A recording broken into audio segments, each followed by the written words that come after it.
बहुत स्वागत आप सभी का आपके प्रोग्राम कहानी कुर्सी की में। मैं हूं सौरभ, आपके साथ हर्षवर्धन त्रिपाठी जी, विजय त्रिवेदी जी, प्रोफेसर संगीत रागी जी और समीर चौगांवकर जी स्टूडियो में है। बात कांग्रेस की हम लोग कर रहे थे कल मनरेगा को लेकर के। मनरेगा जो अब जी राम जी बिल हो गया, उसको लेकर के CWC में कांग्रेस की एक शपथ ली गई कि हम इसका विरोध करेंगे, देश भर में इसके खिलाफ आवाज उठाएंगे, प्रदर्शन करेंगे। एक तारीख भी तय की गई है 5 जनवरी से मनरेगा बचाओ अभियान कांग्रेस पार्टी जो है वो शुरू करने वाली है। तो वो शपथ की तस्वीरें मैं एक बार आपको दिखाता हूं, फिर राहुल गांधी का इस पर बयान सुनाऊंगा। मनरेगा बचाओ अभियान की शुरुआत करेंगे। महात्मा गांधी राष्ट्रीय ग्रामीण रोजगार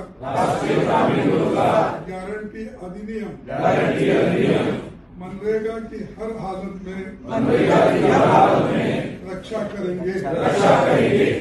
मनरेगा कोई योजना नहीं बल्कि भारत के संविधान से मिला। अब ये तस्वीर जरा इसको पहले आप तस्वीर देखिएगा। सब लोग शपथ ले रहे हैं, सब लोग खड़े होकर के, सबके हाथ में एक कॉपी दे दिया गया है कागज की।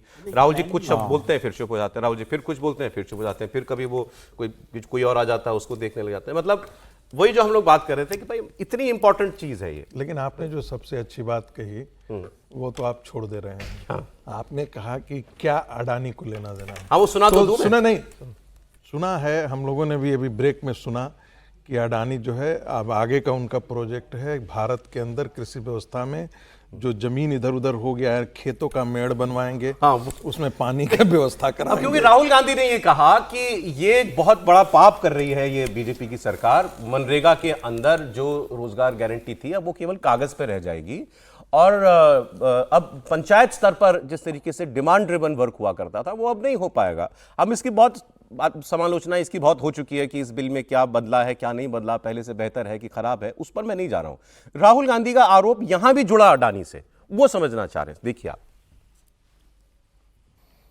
It is going to cause tremendous pain to the weakest sections, to the Adivasis, to the Dalits, to OBCs, to poor general castes, minorities, and it is going to benefit Mr. Adani in full measure. That is the purpose of this, to take money away from poor people and hand it to people like Mr. Adani. नहीं, मैं इसको logically समझना चाहता हूं समीर जी, क्या मतलब क्या connection हो सकता है मनरेगा का और अडानी का? अभी तो राहुल गांधी बता पाएंगे। मतलब मेरे तो इतनी सामर्थ्य नहीं है कि मैं ये कनेक्शन ढूंढ पाऊं। मतलब किसी भी तरीके से वो बिल आया है, लोकसभा में चर्चा हुई उसके ऊपर, वो जी राम जी बिल पास हो गया है। केंद्र सरकार में शिवराज सिंह चौहान कृषि मंत्री ने उस बिल के बारे में सब कुछ डिटेल में आपको बताया कि 20 साल पुराने स्कीम को हमने जो चेंजेस किए उसमें क्या क्या बेहतर लेकर आए।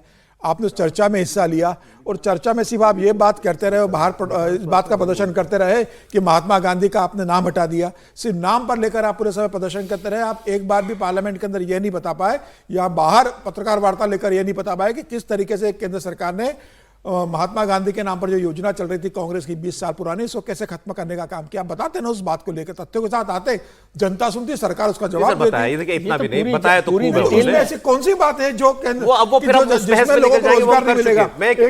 125 दिन रोजगार की बात की जा रही है, रोजगार न देने पर आपको पैसे देने की बात की जा रही है। हम तो आप ये कैसे तो चर्चा कर चुके। अडानी को फायदा कैसे पहुंचा सकती है सरकार इस बिल को लाके? तो राहुल गांधी बताए ना पत्रकार वार्ता लेके कि भाई इस बिल में अडानी का क्या योगदान है, अडानी ने बिल बनवाया, अडवाणी को कैसा मिल। भैया मैं तो समझने की स्थिति में नहीं तो अडवाणी को कैसे फायदा हुआ, राहुल गांधी बताएंगे कैसे फायदा होगा अडानी को इससे। देखिए मतलब मैं भी कोशिश कर रहा हूँ, मजाक मत बनाइए क्योंकि समीर जी ने कह दी, मैं कोशिश कर रहा हूँ, मैं सामर्थ्य प्रयोग करने की। देखिए अडानी जो कुछ भी करते हैं वो किससे पूछ के करते हैं? मोदी जी जो कुछ करते हैं किससे पूछ के करते हैं? अडानी से करते हैं। अडानी जी राहुल जी कहते हैं, लगा दिया कि राहुल जी कट पीस हो गया ना, तो आप राहुल जी कहते हैं। तो अब अडानी जी ने मोदी जी को फोन किया होगा और कहा होगा कि देखिए मनरेगा से हमारे को बड़ा नुकसान हो रहा है क्योंकि गांव में सब कुछ हो जा रहा है तो हमारे पास कोई आ ही नहीं रहा। तो अब उसकी वजह से जी राम जी लाया गया, तो अब इसमें अडानी जी कुछ अपना स्टेक ले पाएंगे। अच्छा स्टेक ले सकते हैं क्या? अब देखिए मैं राहुल जी की तरह सोच रहा हूँ, आप लोग हंसी मत मेरे ऊपर। कोई स्टेक ले सकते हैं, हो सकता है कल को खरीद ले भी जी राम जी को, अधिग्रहण कर ले, मर्जर एक्विजिशन एक्ट का नहीं, पूरा बीबी जी राम जी तो कुछ ऐसा हो सकता है। मतलब मैं भी प्रयास कर रहा हूं। सरकारी योजनाएं कैसे होगा सर? कृषि मंत्रालय की अब आप फिर आप सीरियस हो गए तो यार आप फिर समीर जी गड़बड़ कर रहे हैं।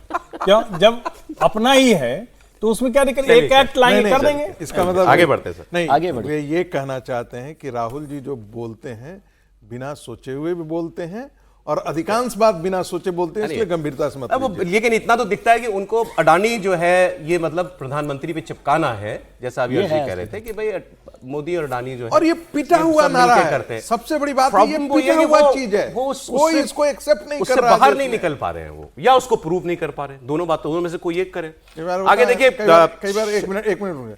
कई बार हम लोग भांग खाते हैं ना, अरे सर तो वो कई बार वो चढ़ता है ना, तो नहीं, फिर नहीं, एक ही नहीं, लाइन बार बार रिपीट हम नहीं, लोग नहीं, करते ऐसा रहते भी हैं। मत कहिए, ऐसा मत तो वो जो अडानी चलिए का ना, आगे जो बढ़ते हैं। नशा है ना, आगे बढ़ते हैं। वो शशि थरूर जी ने फिर एक ऐसा स्टेटमेंट दिया जिससे वो अपनी ही पार्टी के निशाने पर हैं। वो अक्सर कई बातें ऐसी कह चुके हैं।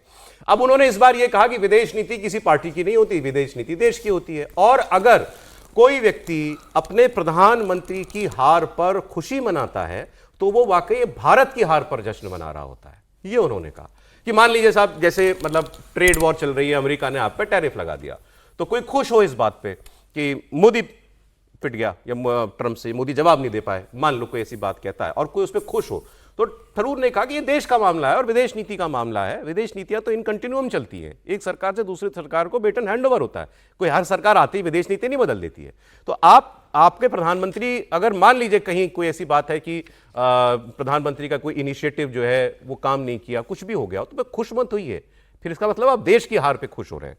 तो मैंने देखा बयान इस पे आए, इनके सांसद, पूर्व सांसद हैं हनुमंत राव जी, सीनियर आदमी है, आंध्र प्रदेश से आते हैं, मंत्री रहे। हाँ, तो उन्होंने कुछ बोला। एक भक्त चरण दास जी हैं, उनको मैंने देखा, वो उड़ीसा के प्रदेश अध्यक्ष हैं, वो एक बार बिहार के भी वो रह चुके हैं, प्रभारी वगैरह, सीनियर आदमी वो भी। उन्होंने तो कह दिया कि ये चाटुकारिता कर रहे हैं, चाटुकारों की तरह बात करते हैं ये शशि थरूर। और हनुमंत राव कह रहे हैं कि अब इसमें धमकी भी थी और अपना बड़प्पन भी दिखाने की कोशिश की। कांग्रेस पार्टी है, यहां तो सब बोल सकते हैं, किसी और पार्टी में होते तब तक निकाल दिए गए होते।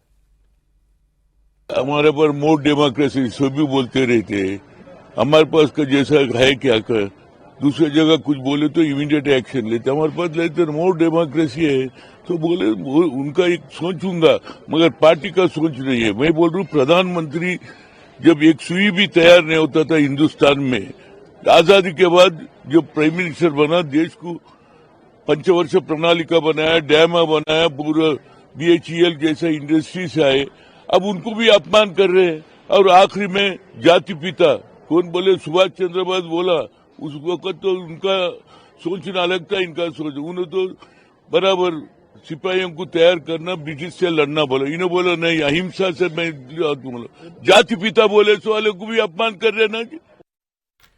अब वो ये कह रहे हैं कि जब बीजेपी नेहरू जी का अपमान करती है तब थरूर जी कुछ क्यों नहीं बोलते। मगर बात में अगर लॉजिक है, इसको एक्सेप्ट करने में प्रॉब्लम क्या है? बात वो यही बात हम दिग्विजय सिंह की जी के लिए कह रहे थे, यही हम थरूर जी के लिए कह रहे हैं। सर बिल्कुल ठीक बात है। ये कल उन्होंने पोस्ट किया था, तब भी उन्होंने कहा कि ये शशि थरूर बिल्कुल ठीक बात इस तरह से कर रहे हैं कि भी विदेश नीति, और ये हम बार बार चर्चा कर, जब ऑपरेशन सिंदूर के दौरान भी ये चर्चा हो रही थी फौज को लेकर कि कितने जहाज गिराए गए, राफेल कितने गिरे नहीं गिरे, तो विदेश नीति और फौज को देश के साथ जोड़कर रखना चाहिए। और उसमें यदि कोई नुकसान हो रहा है तो वो हम सबका नुकसान है, यदि हार भी है तो भी या जीत भी है जो भी, तो उसको विदेश नीति को और भारत के, ये शशि थरूर जी ने बहुत स्पेसिफिक तरीके से कह दिया कि प्रधानमंत्री की हार कौन, प्रधानमंत्री भी देश के प्रधानमंत्री है ना, देश ही है सर, तो देश ही है, देश को रिप्रेजेंट कर रहे हैं, तो वो बात ठीक है। लेकिन अब शशि थरूर बोलते, शशि थरूर से कांग्रेस परेशान हो गई है, तो निकाल दे। नहीं तो वो कह रहे खुद क्यों नहीं जा रहे हैं आप, जब आपको इतनी पसंद नहीं है पार्टी। अब वो चाहते हैं कि भाई मैं MP भी बना रहा हूँ और बोलता भी रहूँ। लेकिन कल का उनका शॉट बहुत अच्छा है, आपने पता नहीं देखा कि नहीं देखा, CWC में वो लेट हो गए थे तो भागते दौड़ते गए हैं।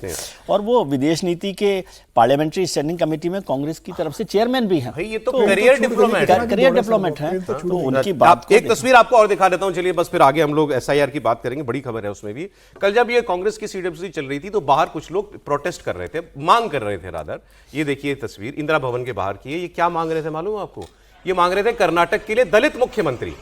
जी परमेश्वर के समर्थक थे। जी परमेश्वर सीनियर लीडर हैं और होम मिनिस्टर हैं, और वो कई बार कह भी चुके हैं कि हाँ मुझे अगर बनाएंगे तो मैं तैयार हूं। उनको मुख्यमंत्री बनाने की मांग को लेकर लोग वहां पर पहुंचे हुए थे। तो कर्नाटक का झगड़ा तो अब बिल्कुल जो है रोड पर है, अब तो लिटरली रोड पर है। अब देखें कि इसमें कांग्रेस पार्टी क्या करती है आगे। शिव कुमार ने इन्हीं को आगे कर दिया है कि हम नहीं तो तुम बन जाओ। डायरेक्ट लड़ाई नहीं लड़ रहे हैं। ओबीसी से दलित पर आ जाएंगे ना। डायरेक्ट शिव कुमार ने डायरेक्ट लड़ाई लड़ने से बेहतर समझा कि हम किसी को आगे खड़ा करते हैं। अच्छा, ये प्रोजेक्ट उनका ही है। प्रोजेक्ट उन्हीं का है। चल आगे बढ़ते हैं। एसआईआर की बात मैं आपको बताता हूं। यूपी में एसआईआर का नया डेटा आया है जिसमें किस जिले में कितने वोट कटे इसका पता चलता है। तो सबसे ज्यादा वोट लखनऊ, गाजियाबाद, बलरामपुर, कानपुर और मेरठ में कम हुए हैं। चुनाव आयोग के आंकड़ों के मुताबिक सबसे ज्यादा 30% वोटर लखनऊ में कम हुए हैं, गाजियाबाद में लगभग 29%, बलरामपुर में लगभग 26%, कानपुर नगर में 25.5% और मेरठ में 24.5% वोट जो है वो कम हुआ। ये हमने आपको कल बताया था। कुल उत्तर प्रदेश में 2,89,00,000 2.89 करोड़ वोट जो है वो कटा है। अच्छा, अब देखिए, अब ऐसे कैसे दिव्य ज्ञान किसी को प्राप्त होता है। कल अखिलेश जी ने क्या कहा था इस पर जब डेटा आया कि ये तो 80-90% बीजेपी का वोट है, तो मुख्यमंत्री योगी आदित्यनाथ कह चुके हैं, तो हर जिले में 63,000 वोट कट जाएगा। और फिर यहां किसी ने बताया था, शायद सर ने बताया था कि बहुत सारी सीटें थी जहां मार्जिन 50,000 से कम ही था। तो अखिलेश जी ने कहा इस बार दहाई का आंकड़ा बीजेपी पार नहीं करेगी 2027 के असेंबली इलेक्शन के अंदर। तो कल तो वो इस पर खुश थे। अब आज उन्होंने नया एंगल उठा दिया। आज उन्होंने ये कहा कि भाई ये बताओ, मुख्यमंत्री ने तो 4 करोड़ कहे थे, ये 2.89 करोड़ कैसे रह गया? इसका मतलब किसी ने 1 करोड़ से ज्यादा वोट जुड़वा दिया। तो वो वोट जुड़ा कैसे? आपसे कल नहीं बोली बात, ये आज बोल रहे हैं। डेटा वही है, कोई नया डेटा नहीं आया कल से हाथ में। आज वो कह रहे हैं कि ये 1 करोड़ से ज्यादा वोटर कहां से आ गया? किसी ने देखा लाइनों में लगते हुए लोगों को फॉर्म भरवाते हुए? अपना नया वोट बनवाने के लिए एक फॉर्म लगता है, कहीं किसी सीसीटीवी में दिखा कि भीड़ की भीड़ आ रही है कि हमारा वोट बनना है, हमारा वोट बनना, हमने तो नहीं देखा। तो वो पूछ रहे हैं कि ये किसके कर कमलों द्वारा हुआ है? वो चुनाव आयोग को कह रहे हैं। त्रिपाठी जी, देखिए, उसी कर कमल के द्वारा हुआ है जिस कर कमल के द्वारा अखिलेश जी ने एसआईआर का फॉर्म बीएलओ के साथ भरा था। यानी जिसका वोट है उसी के कर कमलों के द्वारा ये हो रहा है। और सचमुच ये बड़ा विचित्र सा दिखा कि कल तो कह रहे थे कि सब ठीक हो गया, 61,000 हर कॉन्स्टिट्यूंसी में कट गए, तो अब तो भाजपा हार जाएगी। और हार क्या जाएगी, अब तो फिर एकदम ही खत्म हो जाएगी। और आज अचानक सो के उठने के बाद फिर उनको दिव्य ज्ञान प्राप्त हुआ। अब दरअसल सुबह तक में हुआ क्या होगा, कई लोगों ने कहा होगा कि अरे आपने तो ये कह दिया, अरे आपने तो एक तरह से सही ठहरा दिया एसआईआर को, अरे चुनाव आयोग ने तो बड़ा अच्छा काम कर दिया, ये अखिलेश यादव ने मोहर लगा दी, पहले बीएलओ के साथ होकर के कर चुके हैं। फिर उनको लगा हो क्या ऐसे हमको करना चाहिए? अरे नहीं, अभी 27 में चुनाव है, कुछ तो बहाना भी खोजना चाहिए। तो फिर उन्होंने वो लंबा चौड़ा लिख डाला है किसके कर कमल से सीसीटीवी लगा कि नहीं। अब क्या सीसीटीवी लगता है? अरे भाई, आप हर बार थोड़ा बोलते वक्त सोचिए, यहां जो भी जहां जा रहा है वो तो बीएलओ अपने बूथ पे जा रहा है, तो वहां सीसीटीवी थोड़ी ना लगा हुआ। तो यहां तो लोग खुद ही कर रहे हैं। वोट कटने का हर्ष था, जुड़ने का दुख है। प्रॉब्लम ये है नहीं, अभी भी कुछ जुड़ा कहां है जिसको कह रहे हैं? मुझे लगता है कि अखिलेश यादव को एसआईआर में कहीं से कोई कमी नहीं निकल पा रही है, वो निकाल नहीं पा रहे, इसलिए व्यंग का वो सहारा ले रहे हैं। क्योंकि तथ्य होता तो वो आंकड़ों के साथ आते। अच्छा सर, एक बंगाल से भी एसआईआर से जुड़ी खबर है। अभिषेक बनर्जी जो सांसद भी हैं और पार्टी के नंबर 2 हैं, ममता जी के भतीजे हैं, उन्होंने ये कहा कि देश भर में जहां जहां एसआईआर हुआ सबसे कम वोट बंगाल में कटा, 58 लाख ना सर? 58 लाख। तो उन्होंने कहा कि आप तो कह रहे थे करोड़ों वोट कटेगा, बताया जा रहा था घुसपैठी, रोहिंग्या, बांग्लादेशी, जाने क्या क्या, तो कहां गए सारे के सारे? सबसे कम वोट बंगाल में क्यों कटा है? देखिए, সব থেকে কম ভোটার বাংলায় বাদ গেছে। এটা আমার ডেটা নয়, এটা মমতা বন্দ্যোপাধ্যায়ের সরকারের ডেটা নয়, এটা তৃণমূলের ডেটা নয়, এটা জাগো বাংলার ডেটা নয়, এই ডেটা ইলেকশন কমিশনের ডেটা। लेकिन वो बात तो वो ठीक कह रहे हैं, उसमें गलत नहीं वो कह रहे हैं कि अभी जितना कटा है वो 58 लाख ही है, लेकिन 1,63,00,000 वोट लोग जो हैं वो अभी डाउटफुल कैटेगरी में हैं, उनके कागज जो है चेक होने हैं अभी, ये बात वो नहीं बता रहे। बर्थ सर्टिफिकेट मांगा गया है 2011 के बाद से, कास्ट सर्टिफिकेट के बारे में मांगा गया है, डिटेल मांगा गया है, और उनको नोटिस दिया गया है। वो इलेक्शन ऑफिसर है, जो चीफ इलेक्शन ऑफिसर या जाके है, उनके पास आकर के वो डॉक्यूमेंट देंगे, वेरीफाई कराएंगे। एक ढंग से आप कह दीजिए तो इलेक्शन कमीशन ये सुनिश्चित करना चाहता है कि बंगाल के अंदर जो वोटर के लिए जो एप्लीकेशन दिया गया है वो वाकई वहां का नागरिक है अथवा नहीं नागरिक है। अभी काम होना, मतलब मेजर काम तो अभी होना है। चलिए, एक बयान लेकिन टीएमसी के एक बहुत सीनियर आदमी है सौगत राय, उनका आया, जिस पर विवाद भी खूब हो रहा है और समझना भी हमें चाहिए कि वो कहना क्या चाह रहे थे। सौगत राय ने कहा कि ममता बनर्जी सिर्फ बंगाल में नहीं, वो बांग्लादेश में भी लोकप्रिय है। सुनिएगा। फिर उन्होंने कहा कि केवल बंगाल के लोग ही नहीं, बांग्लादेश के लोग भी उन पर भरोसा करते हैं कि वो माइनॉरिटी के साथ कुछ गलत नहीं होने देंगी। सुना दी। ममता बनर्जी पश्चिम बंगाल का चीफ मिनिस्टर है, लेकिन बांग्लादेश के लोग भी उन पर भरोसा करते हैं कि वो बचाएंगे माइनॉरिटी। सर, क्या मतलब हुआ इस बात का कि बांग्लादेश के लोगों को भरोसा है कि यहाँ कुछ गलत नहीं होने देंगे ममता जी? सर ने पहले मैंने एक उन्होंने लाइन बोल बोली दिया थी, कि कुछ संदर्भों को लेकर माइनॉरिटी वोट को लेकर उन्होंने अपनी बात कही। कोई माइनॉरिटी वोट में भरोसा है ममता जी का? ये एसआईआर के संबंध में बोल रहे थे, जितना मैं जानता हूँ। हाँ, तो हाँ, ये तो बात ऐसा- हो रही है कि ममता जी किसी को बांग्लादेश नहीं जाने नहीं देंगी। भेजने देंगी। वो उन्होंने पहले भी कहा कि मैं, ममता जी ने तो खुद ने दम ठोक कर कहा कि मैं किसी को बाहर नहीं जाने दूंगी। बांग्लादेश जाने देंगे कि नहीं जाने देंगे ये तो खैर नहीं, तो ममता जी के क्षेत्राधिकार में है, और वैसे कौन सी सरकार कर ही रही है।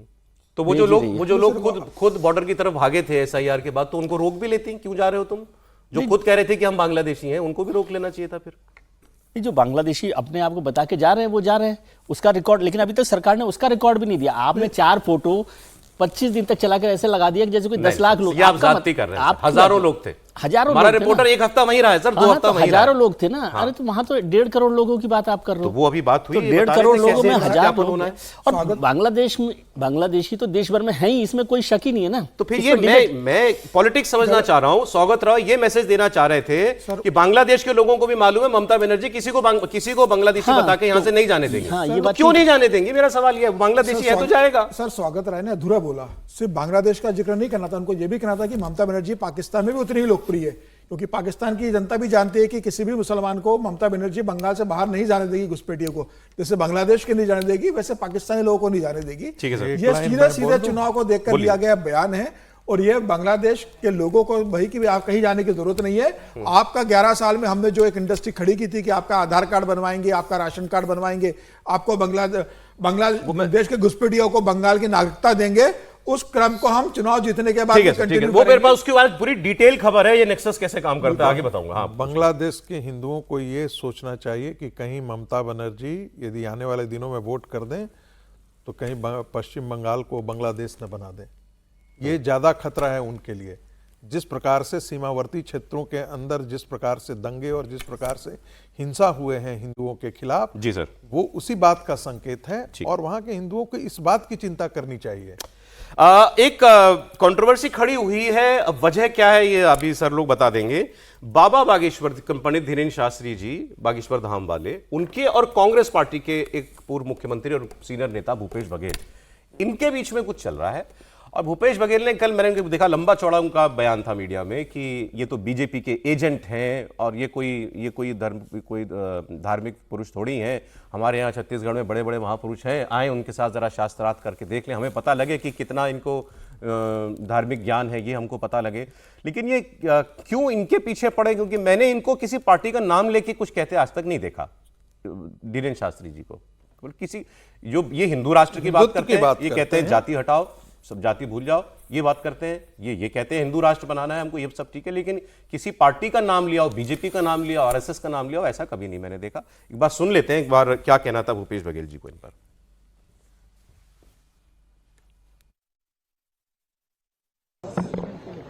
भागवताचार्य नहीं है ना, वो भारतीय जनता पार्टी प्रचारक है, और इसीलिए उनको शासकीय हवाई जहाज मिलता है, उसी कारण से उसको प्रोटोकॉल मिल रहा है, और प्रचार अभी तक वही करते रहे हैं।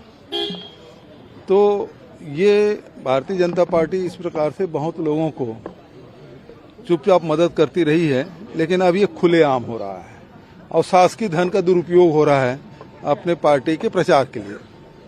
हमारा ये देश ऋषि मुनियों का देश है, प्राचीन समय से ही, और ऋषि मुनियों का सम्मान होते आया है।